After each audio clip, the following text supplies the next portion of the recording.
दोस्तों नमस्कार। आप लोग देख रहे हैं सबसे पहले भारत, और सबसे पहले भारत में भारत की बात, भारत की जनता की बात, अपने लोगों की बात, अपने मित्रों की बात, अपने समाज की बात मैं रखने के लिए आज उपस्थित हुआ हूँ। और यही नहीं, जो आस्था का मंदिर है उसमें हमें सावधान कैसे रहना है, बस इसी के ऊपर मैं आप लोगों को जो 22 प्रतिज्ञाएं बाबा साहब ने दिया था, तो मुझे लगा कि आप लोगों को साझा करूं, जिसमें कुछ लोगों ने, हमारे ही सहपाठियों ने, हमारे ही मित्रों ने ये आवाज़ उठाया, ये विरोध किया कि बहन सुप्रीमो कुमारी मायावती जी, ये उस पर किसी प्रकार की प्रतिक्रिया नहीं थी। तो मैं आप लोगों को बता देना चाहता हूँ कि इस पाखंड से और इस मंदिर के झमेले से पहले ही हमारे जो बाबा साहब हैं, हमारे परम पूज्य,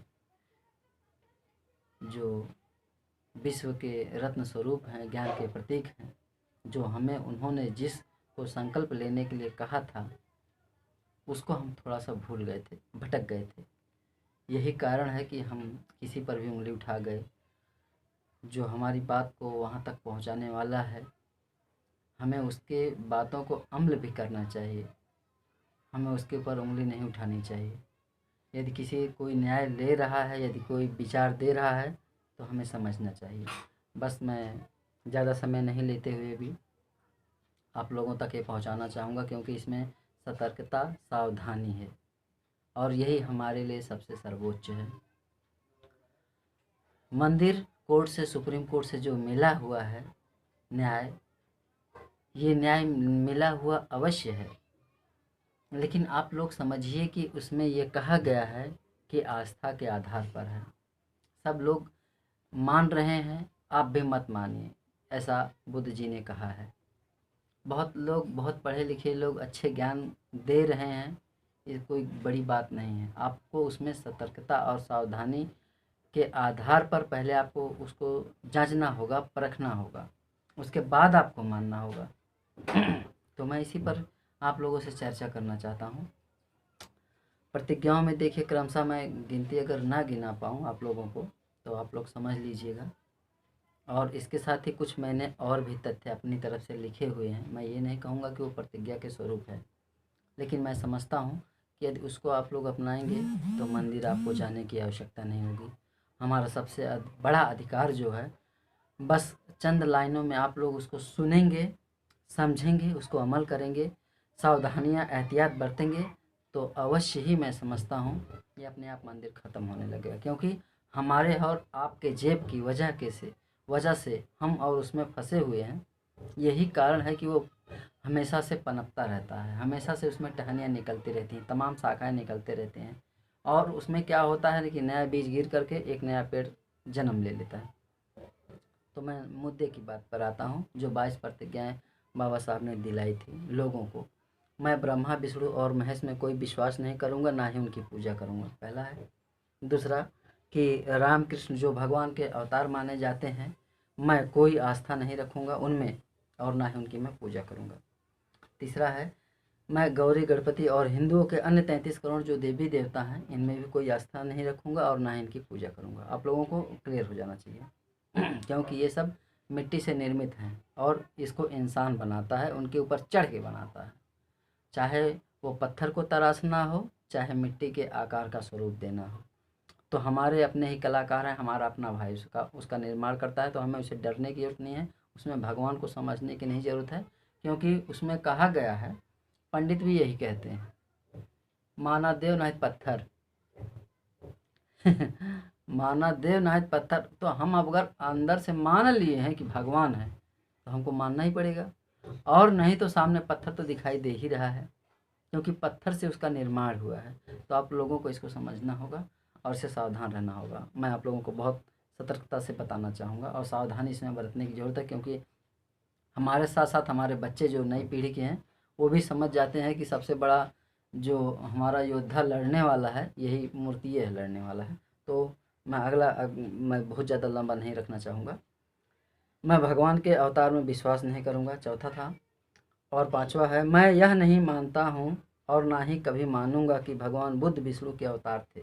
मैं इसे पागलपन और झूठ प्रचार प्रसार मानता हूँ। अगर कोई कहता है कि फिर से ये विष्णु जो हैं, विष्णु के रूप में बुद्ध जी अवतार लिए थे, जन्म लिए थे, पैदा हुए थे, इसे कभी नहीं मानना है।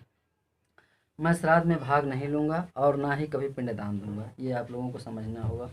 मैं बुद्ध के सिद्धांतों और उपदेशों का उल्लंघन करने वाले तरीके के कार्य नहीं करूँगा।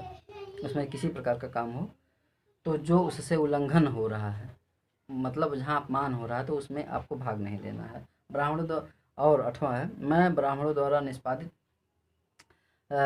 होने वाले किसी भी समारोह को मैं स्वीकार नहीं करूँगा। मैं मनुष्य की समानता में विश्वास करता हूँ। मैं समानता स्थापित करने का प्रयास करूँगा एक दूसरे में, हमारे और आपके बीच में। हम आपको खून दे रहे हैं, अगर आपको खून की ज़रूरत है तो आपकी जान बचाने, मेरे खून देने से आपकी जान बच जाती है, तो यही सबसे बड़ा काम है।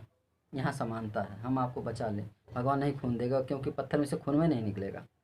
सबसे बड़ी बात है, आपको समझने की ज़रूरत है, और हम सबको समझने की ज़रूरत है। जिस प्रकार से हम लोग तमाम दिखावे के रूप में पैसा ले ले जा करके, माला फूल चढ़ा करके पीठ पे ठोक दिया धप से, और कह दिया तुम्हारा कल्याण हो गया है। कल्याण क्या हो गया? भगवान तो खुद है उनके जाल से नहीं मुक्त हो पा रहा, हमको कहाँ से वो कल्याण कराएंगे? आप लोगों को समझ लें। और 11वां है, मैं बुद्ध के अष्टांगिक मार्ग का अनुसरण करूँगा। 12वां है, मैं बुद्ध द्वारा निर्धारित परंपराओं का पालन करूँगा। 13वां है, मैं सभी जीवित प्राणियों के प्रति दया और प्यार भरी दयालुता रखूँगा तथा उनकी रक्षा करूँगा। जो जीवित प्राणी, जिनमें प्राण है, जो सजीव है, उनके प्रति आपको दया भावना रखना है। मैं चोरी नहीं करूँगा। 15वां था, मैं झूठ नहीं बोलूँगा। और 16वां, मैं कामुक पापों को नहीं करूँगा, जैसे जिससे किसी प्रकार का व्यभिचार पैदा हो जाए, तो ऐसी जो काम है उसको नहीं करना चाहिए, आप लोगों को समझना होगा। मैं मदिरापान नहीं करूँगा। 17वां, मैं महान अष्टांगिक मार्ग के पालन का प्रयास करूँगा तथा सहानुभूति और प्यार भरी दयालुता का दैनिक जीवन में अभ्यास करूँगा। बहुत बड़ी बात है, आपको समझना होगा। 19वां है, मैं हिंदू धर्म का त्याग करता हूँ। हमको कोई धर्म ही नहीं मिला है तो हम किसका त्याग करें, ये भी बड़ी बात है। लेकिन फिर भी हमारे प्रमाण पत्र में ये इंगित कर दिया जाता है कि धर्म के आगे उपजाति लिखा होता है। पहले लिखा होगा, जो भी आप फार्म भरे होंगे तो वहाँ धर्म लिखा होगा, उसके आगे उपजाति लिखा होगा, उसके आगे आप महार हैं, चमार हैं, कुहार, धोबी है, धरक्यार हैं, तो उसके आगे उपजाति में लिखा जाता है कि ये उसके अंतर्गत आते हैं। तो हमको अब देखिए, पहले हिंदू धर्म लिखा हुआ, पहले धर्म लिखा हुआ, उसके आगे हिंदू लिख दिया गया, अब उसके आगे उपजाति लिखा गया, मतलब हम कई लाइन के पीछे चले गए। तो आपको इसको समझना होगा कि मैं हिंदू धर्म का जो आ रहा है उसका मैं त्याग करता हूँ, और हमको बुद्ध मतलब बुद्धि का ज्ञान, उसको उपयोग करना, तो आप लोग समझना होगा। तो यह समानता पर आधारित है, और स्वधर्म के रूप में बौद्ध धर्म को अपनाता हूँ। ये हमारा अपना धर्म है, क्योंकि बौद्धिक यहाँ ज्ञान हो रहा है, यहाँ विकास हो रहा है, हम विज्ञान की बात कर रहे हैं, हमको नए नए तकनीकों की खोज की बात कर रहे हैं, तो यहाँ हमको इसको अपनाना होगा। 20वां, मैं दृढ़ता के साथ यह विश्वास करता हूँ कि बुद्ध धर्म ही सच्चा धर्म है। यहाँ पैसा नहीं खर्च करना है, यहाँ सिर्फ ज्ञान अपनाना है। हमको ये जानना है कि यहाँ क्या मिल रहा है, क्या नहीं मिल रहा है। इसको अपना करके हम अपने बच्चों को नई दिशाएं दे सकते हैं। 21वां है, मुझे विश्वास है कि मैं पुनः जन्म धारण कर रहा हूँ इस धर्म के द्वारा। जैसे हम बहुत सारे पाखंड को त्याग कर रहे हैं, तो आपको जब ये धर्म अपनाएंगे, सारे जो खर्चा है, जो तमाम झोला झपाटा है, जो उपवास रखना है, वो सबसे मुक्त होकर के आप ये महसूस करिए कि हम नए धर्म में, अब नए जात में हम आ गए हैं, हमने नया जन्म प्राप्त कर लिया है। इसी के आधार पर आप लोग काम करेंगे। मैं गंभीरता एवं दृढ़ता के साथ घोषित करता हूँ कि मैं इसके बाद अपने जीवन का बुद्ध के सिद्धांतों व शिक्षाओं एवं धर्म के अनुसार मार्गदर्शन करूँगा। तो ये थे 22 प्रतिज्ञाएँ। मैं इसके साथ में जो हमने ये तो 22 प्रतिज्ञाएँ बाबा साहब ने लोगों को जनहित में जो दिया था। मैं अपनी तरफ से मैं ये नहीं कहूँगा कि मैं बहुत बड़ा ज्ञानी हूँ, बहुत बड़ा ज्ञाता हूँ, फिर भी मुझे जो लगा कि कुछ लोग ट्विटर पर चलाते हैं, और मैं भी ट्विटर चलाता हूँ, मैं अशोक कुमार गौतम, तो मैं उसमें आप लोगों को बता देना चाहूँगा कि कुछ लोग बहुत सारे कमेंट करते हैं, टिप्पणी करते हैं या ट्वीट करते हैं कि फिर हमारा कैसे विकास होगा, हम किसको अपनाएं। तो मैं ये कहना चाहूँगा कि पहला है मेरा अपना, मैं अशोक कुमार गौतम बोल रहा हूँ। मैंने स्वतः ये लिखा है कि मैं सदैव ज्ञान की ज्योति को एक दूसरे में जलाने का प्रयास करूँगा। मुझे ज्ञान हो गया है तो अपने तक आपको सीमित नहीं रखना है, ये दूसरे में आपको बाँटना है, क्योंकि ज्ञान बाँटने से ज्ञान बढ़ता है।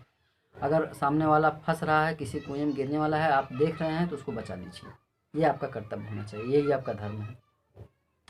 मैं कभी भी किसी प्रकार के मंदिर, मस्जिद, मठ, गुरुद्वारा में प्रवेश नहीं करूँगा, ये आपको एकदम से त्याग देना है। चाहे कोई कितना भी अपना ले, कुछ भी कह ले, आपको लाभ हो रहा है तो आप कुछ भी कर सकते हैं। मैं इसके ऊपर बाध्यता नहीं है, मेरी तरफ से किसी प्रकार का रुकावट नहीं है, किसी प्रकार का प्रतिबंध नहीं है। लेकिन फिर भी आपको वहाँ से इसके स्थान को आपको त्यागना होगा, मैं यही कहना चाहूँगा। तीसरा है, मैं कभी बुद्ध जयंती या अम्बेडकर जयंती पर उपवास नहीं करूँगा तथा किसी प्रकार के अनौपचारिक वाद्य, नाट्य, संगीत का कार्यक्रम नहीं करूँगा। जैसे कुछ लोग कहते हैं कि बाबा तेरा मिशन अधूरा, हम सब मिलकर के ज़िंदा रह कर के करेंगे पूरा, लेकिन उसके 14 तारीख के बाद जहाँ 15 तारीख हो गया तहाँ फिर वही सोना चालू हो गया है। तो एक दिन के जागने से कुछ नहीं होता है, बाबा साहब के विचारों को आपको अपनाना होगा। मेरे कहने का तात्पर्य ये था, अगर आप उनके विचारों पर चलेंगे, अपनाएंगे, तब आपका विकास होगा। एक दिन के नाचने कूदने से कुछ नहीं होने वाला, ढोल पीटने से कुछ नहीं होने वाला है। आप ढोल पीट करके कुछ भी नहीं साबित कर सकते हैं, सिर्फ एक मनोरंजन दिखा सकते हैं, दर्शा सकते हैं लोगों को।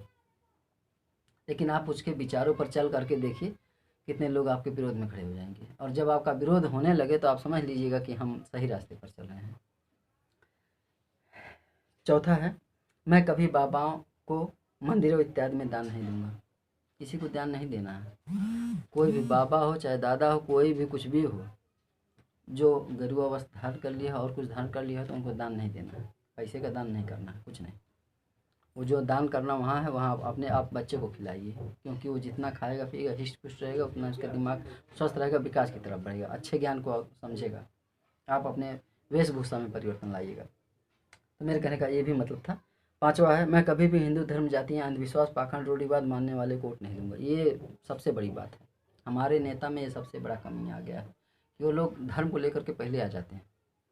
हाँ, आप हमको वोट दे दी, मैं आपका ये मंदिर बनवा दूंगा, बाबा साहब का छत लदवा दूंगा, बुद्ध जी का मूर्ति बैठवा दूंगा, या चौरिया बाबा को बैठवा दूंगा, डीह बाबा को बनवा दूंगा, ब्रह्म बाबा को बनवा दूंगा, हाँ, काली का बनवा दूंगा, दुर्गा का बनवा दूंगा। ये सब मंदिर के मामले में आपको किसी प्रकार का, मैं आपसे रिक्वेस्ट करता हूँ, मेरी तरफ से निवेदन है आप सभी लोगों को, दर्शकों को, कि इस मामले में आप सबको बहुत सावधानी बरतनी है, क्योंकि यही सतर्कता का मुझे लगता है पहला कदम है। इस बारे में आप लोगों को सावधान रहना है। इसके ऊपर आपको मतदान नहीं करना है। आपको जैसे हम हमारे लिए आरक्षण के ऊपर सबको घेरा है, तो आरक्षण के हिसाब से हमारा मतदान भी होना चाहिए था। मैं इसके ऊपर फिर कभी बात करूँगा, आप लोगों को ज़रूर इसके ऊपर रहने दूँगा, लेकिन बहुत ज़्यादा बड़ा ना हो जाए, इसलिए मुझे भी, क्योंकि आप लोगों का एमबी जाएगा तो मुझे तकलीफ होगा। छठवा है, मैं कभी बौद्ध धर्म के अंतर्गत भी मन्नत नहीं मानूंगा। कुछ लोग कहते हैं ना कि आप लोग देखे होंगे, मन्नत मान देंगे कि हाँ अब इनका एक बार वहीं बुद्ध मंदिर के लिए मूड छुड़वाइए, यहीं बड़ा बड़ा दाढ़ी हो जाएगा, बाल हो जाएगा, मूछें हो जाएंगी, तो वो वहाँ चल कर के हम दाढ़ी बाल बनवाएंगे। जैसे कुछ लोग कहते हैं कि अब गाड़ी खरीद ले तब हम दाढ़ी मूछ बनवाए, बाल बनवाए, नाते के पहले ना बनवाए। तो उसमें क्या होता है, हम जो खाना खाते हैं उसमें तमाम प्रकार के धूल और कण आते हैं। खाना खाने के समय हमारे जो दाढ़ी होते हैं, बाल होते हैं, जो बड़े बड़े होते हैं, वो मुंह में अंदर जाते हैं। पानी पीते समय वो अंदर जाते हैं। हम तमाम प्रकार के पौष्टिक आहार को जब सेवन करते हैं तो भी अंदर जाता है। तो इसमें सावधानी बरतनी है, ये सब करने की जरूरत नहीं है, आपको किसी प्रकार मदद नहीं मानना है। मैं कभी किसी प्रकार के हाथ पैर में कलावा, गले में धागा या और इत्यादि चीज़ नहीं पहनूंगा। जैसे काला वाला धागा होता है, ये सबसे जान लेना पहले कि ये एकदम फंसा हुआ आदमी है। अगर हाथ में बांधा हुआ है काला वाला धागा या पैर में बांधा हुआ है तो ये बेड़ी है, आप लोग इसको समझ लेना। मैं सदैव बुद्ध एवं डॉक्टर बाबा साहब भीमराव अम्बेडकर के विचारों को मानूंगा। ये आपको संकल्प लेना है, इसको तो आपको संकल्प लेना पड़ेगा, क्योंकि इस संकल्प जब आप अपना लेंगे तो मुझे उम्मीद है, विश्वास है कि आप बहुत सारी परेशानियों से मुक्त हो जाएंगे। क्योंकि आपका जो अधिकार है, आपके जो बच्चे हैं, आपका जो परिवार है, जिससे उन्हें स्वाभिमान मिलेगा और न्याय मिलेगा। हम आज दर दर की जो ठोकर खा रहे हैं, तो हम लोग अगर ये गलती नहीं किए होते, हम लोग शौचालय, आवास और तमाम बेरोजगारी भत्ता होता है, वृद्धा पेंशन होता है, इसके चक्कर में नहीं पड़े होते तो शायद हमारी सरकार आ जाती। हम लोगों को रोज़गार मिल जाता तो हम अपने माँ बाप को जिला खिला लेते, हम अपना घर बनवा लेते और हम अपने बच्चों को जिला लेते। हमको आज जो विद्यालय में जो खाना मिल रहा है, जो मिड डे मील मिल रहा है, तो हमारे पास रोज़गार रहेगा तो हम अपने बच्चों को जिला खिला लेंगे, पढ़ा लिखा लेंगे। तो मैं बहुत ज़्यादा बड़ा ना हो, इसलिए मैं यहीं पर समाप्त करना चाहूँगा। आप लोगों से विदा भी लेना चाहूँगा। आप लोग अपनी प्रतिक्रिया ज़रूर दीजिएगा, क्योंकि मुझे लगेगा, मुझे खुशी होगी, मुझे ज़रा भी तकलीफ़ नहीं होगा कि आप लोगों ने मेरे बारे में क्या सोचा। लेकिन ये सतर्कता, सावधानी बरतना हमारा कर्तव्य था। अपने समाज को जगाना, एक लक्ष्य की तरफ देना, उद्देश्य देना मैंने अपना धर्म समझा, अपना कर्म समझा, अपना कर्तव्य समझा। आप लोग देख रहे थे सबसे पहले भारत में अशोक कुमार के साथ में। बहुत बहुत धन्यवाद, बहुत बहुत साधुवाद।